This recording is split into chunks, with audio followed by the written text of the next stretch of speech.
Traité de la dévotion à la Sainte Vierge par Saint Louis-Marie Grignon de Montfort. Deuxième partie, de la dévotion la plus excellente à la Sainte Vierge ou la parfaite consécration à Jésus-Christ par Marie. Préliminaire, pratique intérieure et extérieure de la vraie dévotion à la Sainte Vierge. Il y a plusieurs pratiques intérieures de la vraie dévotion à la Très Sainte Vierge, dont voici les principales en abrégé.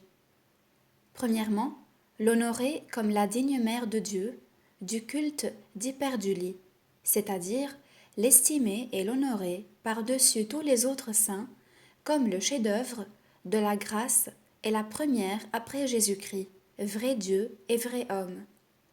Deuxièmement, méditer ses vertus, ses privilèges et ses actions. Troisièmement, contempler ses grandeurs. Quatrièmement, lui faire des actes d'amour, de louange et reconnaissance. Cinquièmement, l'invoquer cordialement. Sixièmement, s'offrir et s'unir à elle. Septièmement, faire ses actions en vue de lui plaire. Huitièmement, commencer, continuer et finir toutes ses actions par elle, en elle et avec elle, afin de les faire par Jésus-Christ, en Jésus-Christ, avec Jésus-Christ et pour Jésus-Christ, notre dernière fin. Nous expliquerons cette dernière pratique. La vraie dévotion à la Sainte Vierge a aussi plusieurs pratiques extérieures, dont voici les principales. Premièrement, s'enrôler dans ses confréries et entrer dans ses congrégations. Deuxièmement, entrer dans les religions instituées en son honneur. Troisièmement, publier ses louanges.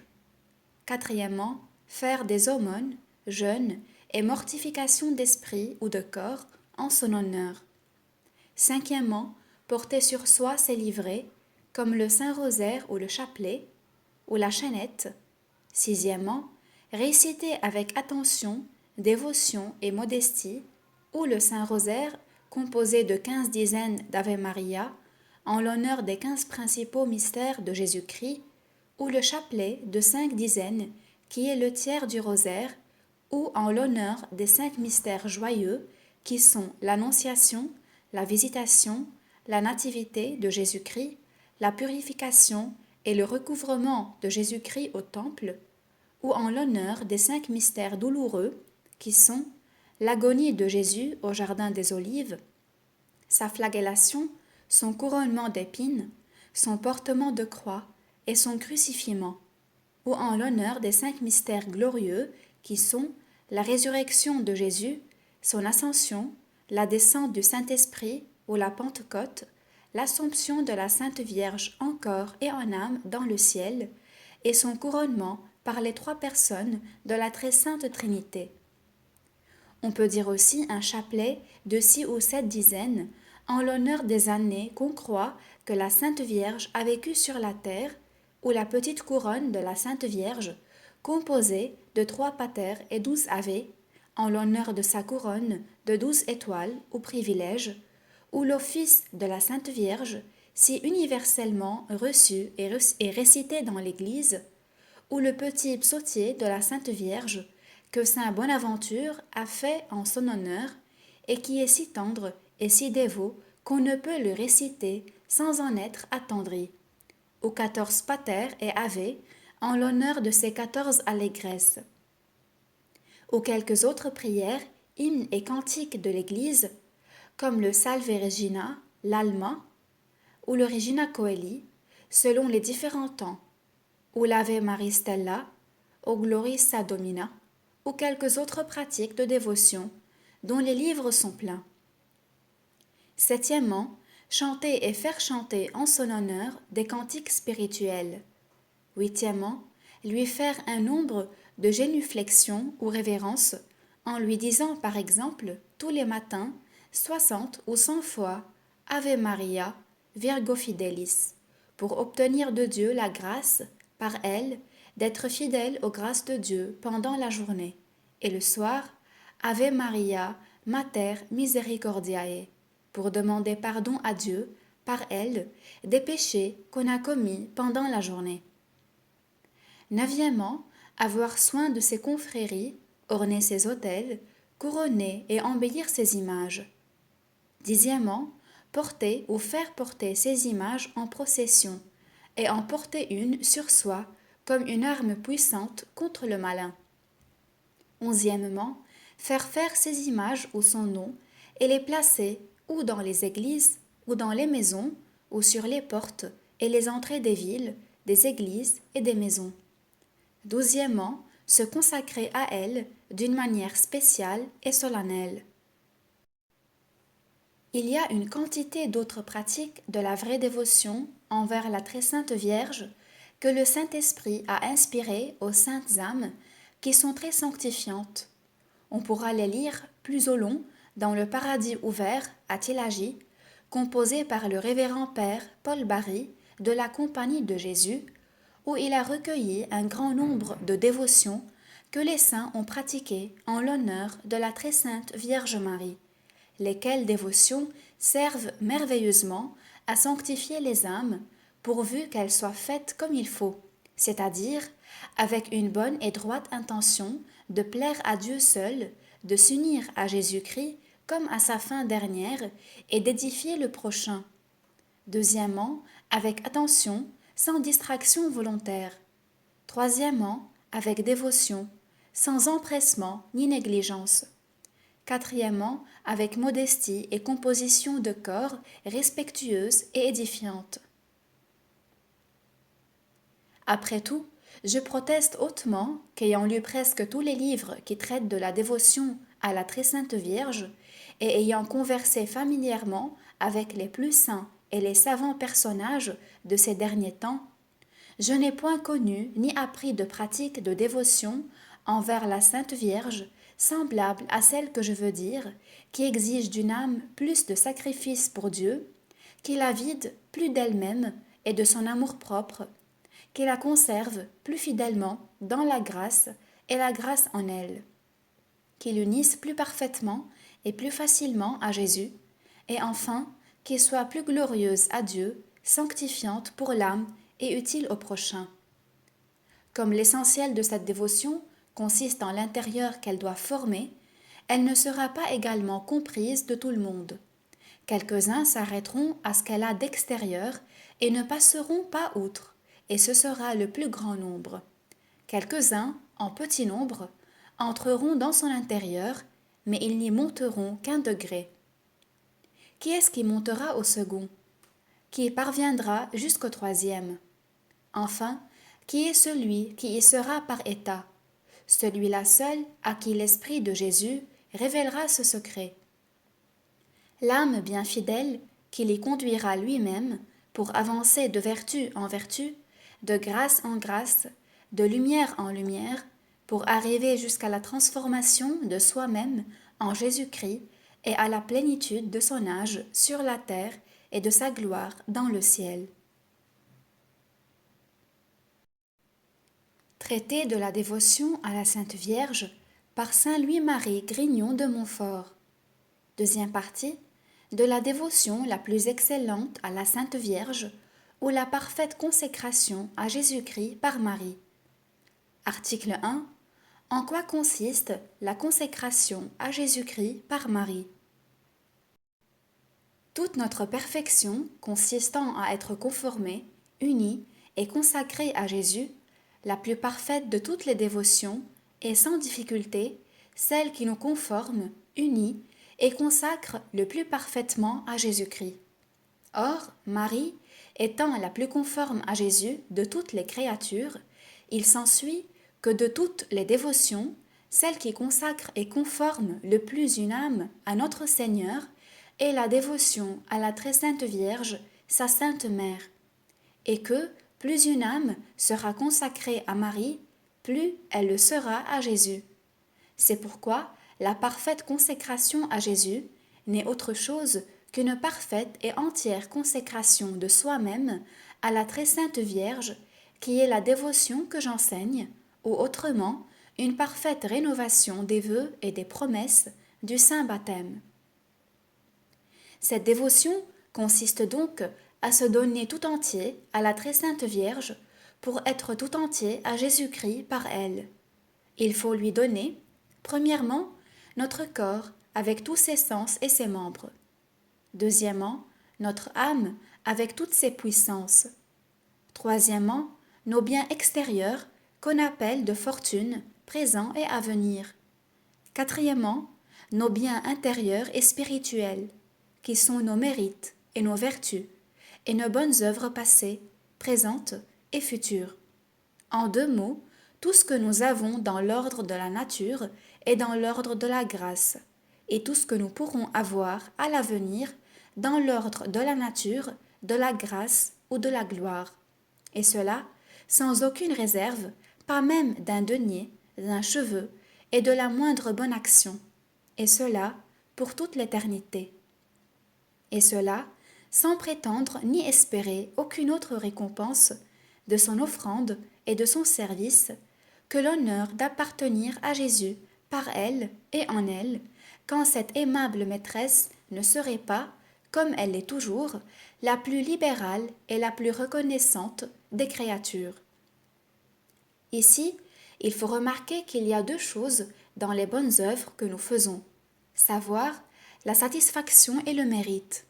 Autrement, la valeur satisfactoire ou impétratoire et la valeur méritoire. La valeur satisfactoire d'une bonne œuvre, c'est une bonne action en tant qu'elle satisfait à la peine due au péché, ou bien qu'elle obtient quelque nouvelle grâce. La valeur méritoire, ou le mérite, est une bonne action en tant qu'elle mérite la grâce et la gloire éternelle. Or, dans cette consécration de nous-mêmes à la très sainte Vierge, nous lui donnons toute la valeur satisfactoire, impétratoire et méritoire, autrement, les satisfactions et les mérites de nos bonnes œuvres. Nous lui donnons nos mérites, nos grâces, nos vertus, non pas pour les communiquer à d'autres.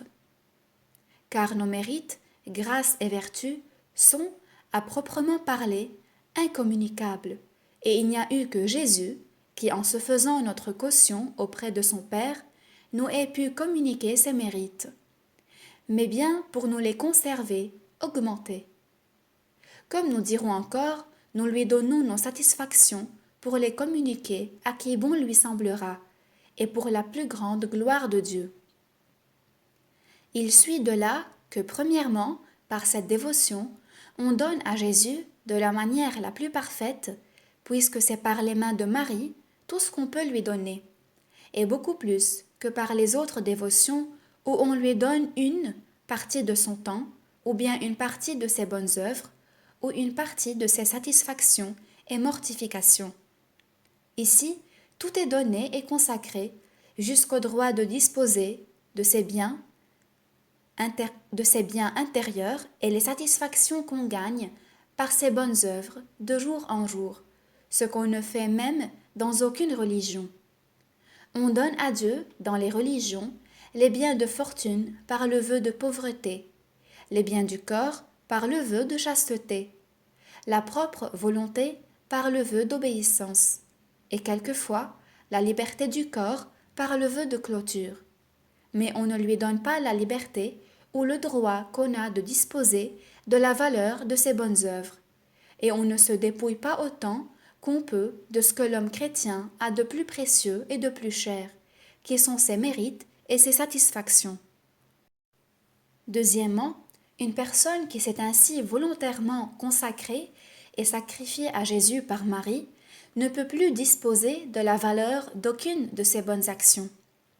Tout ce qu'elle souffre, tout ce qu'elle pense, dit et fait de bien appartient à Marie, afin qu'elle en dispose selon la volonté de son Fils et à sa plus grande gloire. Sans cependant que cette dépendance préjudicie en aucune manière aux obligations de l'État où l'on est pour le présent et où on pourra être pour l'avenir. Par exemple, aux obligations d'un prêtre qui, par office ou autrement, doit appliquer la valeur satisfactoire et impétratoire de la Sainte Messe à un particulier, car on ne fait cette offrande que selon l'ordre de Dieu et les devoirs de son État. Troisièmement, on se consacre tout ensemble à la très sainte Vierge et à Jésus-Christ.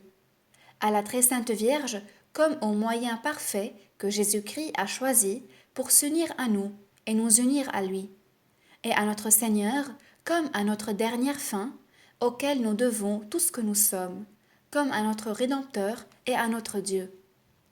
J'ai dit que cette dévotion pouvait fort bien être appelée une parfaite rénovation des vœux ou promesses du saint baptême, car tout chrétien, avant son baptême, était l'esclave du démon, parce qu'il lui appartient. Il a dans son baptême, par sa bouche propre, ou par celle de son parrain et de sa marraine, renoncé à Satan, à ses pompes et à ses œuvres. Et il a pris Jésus-Christ pour son maître et souverain Seigneur, pour dépendre de lui en qualité d'esclave d'amour.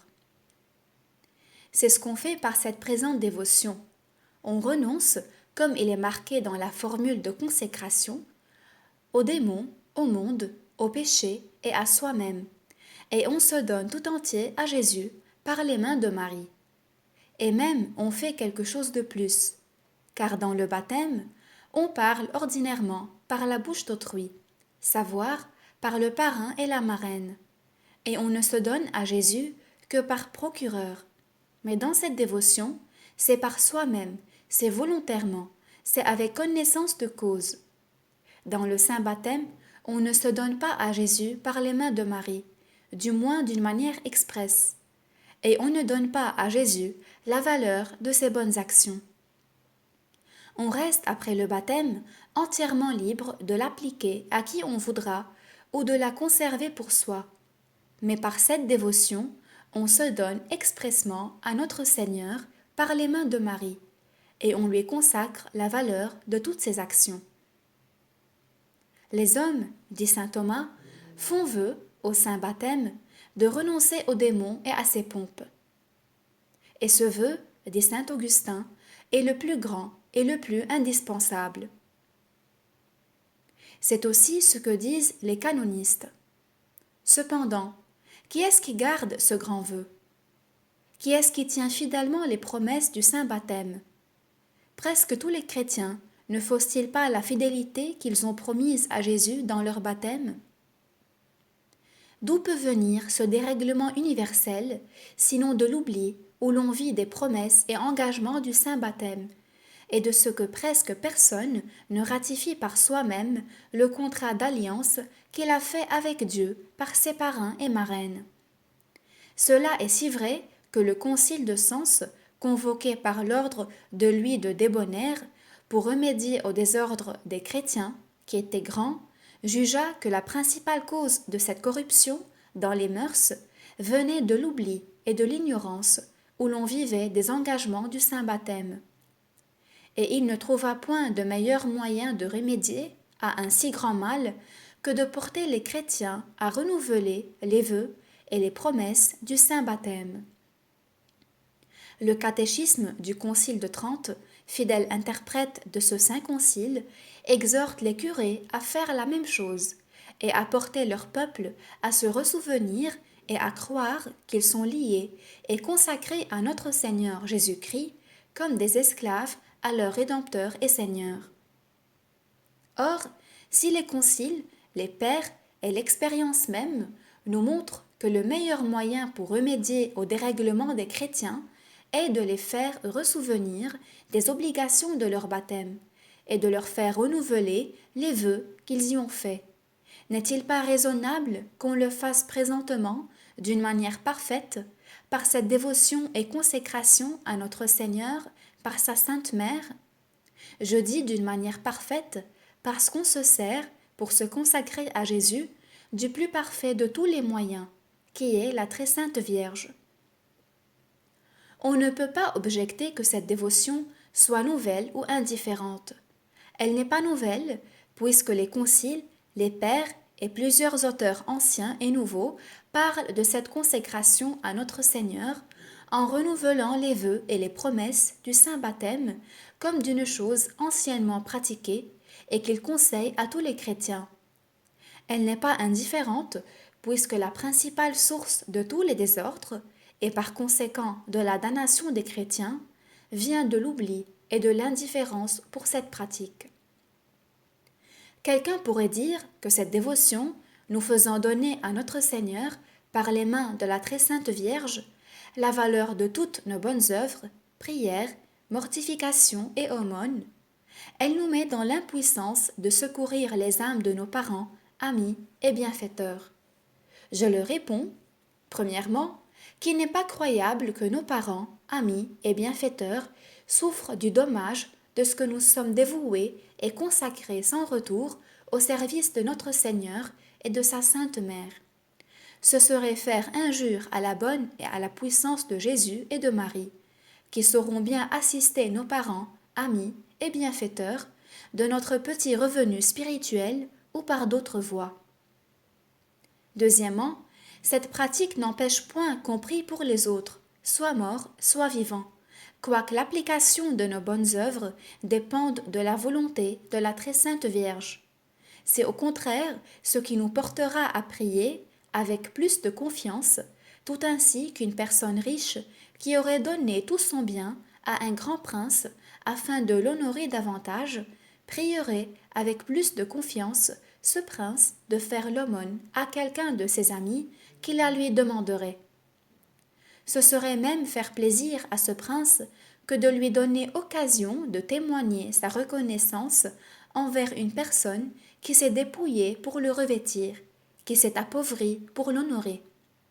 Il faut dire la même chose de notre Seigneur et de la Sainte Vierge Marie. Ils ne se laisseront jamais vaincre en reconnaissance. Quelqu'un dira peut-être, si je donne à la très sainte Vierge toute la valeur de mes actions pour l'appliquer à qui elle voudra, il faudra peut-être que je souffre longtemps en purgatoire. Cette objection, qui vient de l'amour-propre et de l'ignorance de la libéralité de Dieu et de sa Sainte Mère, se détruit d'elle-même. Une âme fervente et généreuse, qui prise plus les intérêts de Dieu que les siens, qui donne à Dieu tout ce qu'elle a sans réserve, en sorte qu'elle ne peut rien de plus, qui ne respire que la gloire et le règne de Jésus par sa Sainte Mère, et qui se sacrifie tout entière pour le gagner, cette âme généreuse, dis-je, et libérale, sera-t-elle plus munie en l'autre monde pour avoir été plus libérale et plus désintéressée que les autres? Tant s'en faut. C'est envers cette âme, comme nous le verrons dans la suite, que notre Seigneur et sa Sainte Mère sont très libéraux en ce monde et dans l'autre, dans l'ordre de la nature, de la grâce et de la gloire. Il faut maintenant que nous voyions, le plus brièvement que nous pourrons, les motifs qui nous doivent rendre cette dévotion recommandable, les merveilleux effets qu'elle produit dans les âmes fidèles et les pratiques de cette dévotion.